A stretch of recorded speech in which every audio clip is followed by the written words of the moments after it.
Hello, BookTube, and welcome to Hours in My Library. This week, we are venturing back into London with Henry B. Wheatley's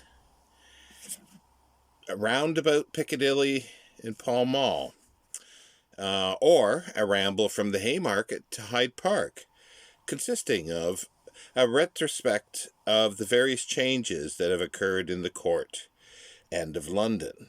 And it was published by Smith Elder and Company, 1870. And it's nicely embossed. It's got a map down here of the area in gold and nicely embossed there as well, and around and even on the spine. It's nice. It's a nicely made book. There has been repair to the spine prior to I purchase it, but it's been well done. The repair has been well done. Hopefully it'll last. I have not read it from cover to cover.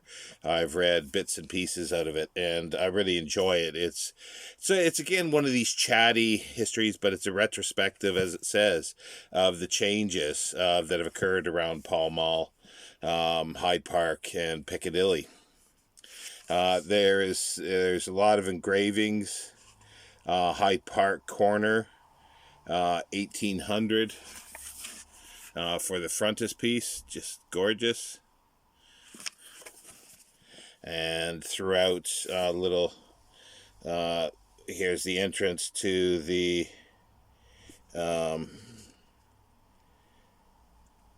can't read that, something house, provide, or something, the year 1890, I think. It's just too small printing, it's not light enough here, but I'll just show a few of these. Because they're very nice little etchings, lots of text.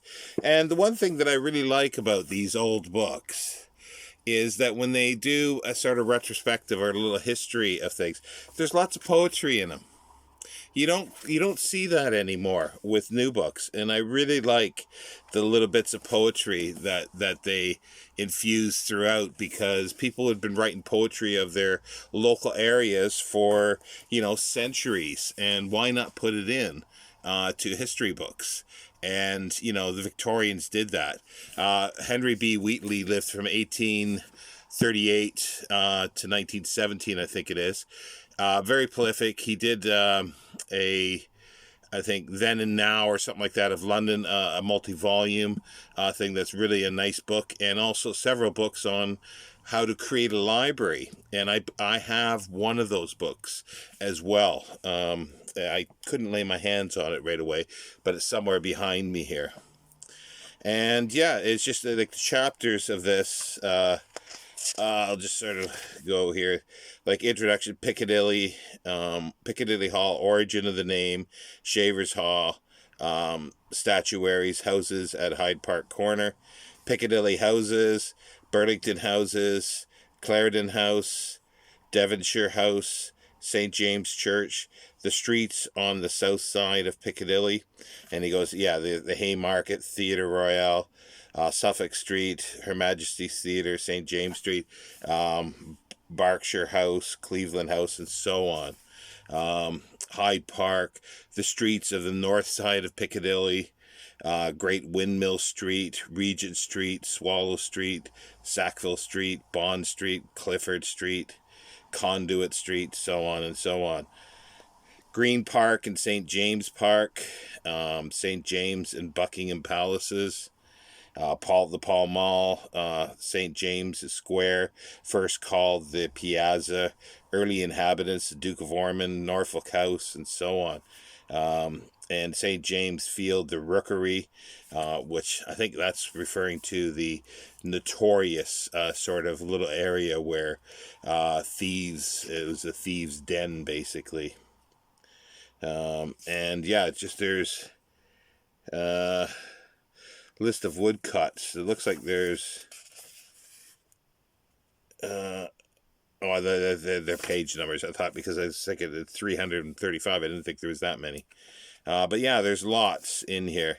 They're calling them wood. Are they calling? Yeah, they're calling them woodcuts. Oh, I thought they were etchings. But it's saying that they're woodcuts. Burlington House, They're very fine for woodcuts, that's for sure. No, it's a beautiful book, and I have many like this, and even on the back, it's like it. I can't really see. Oh, there you go.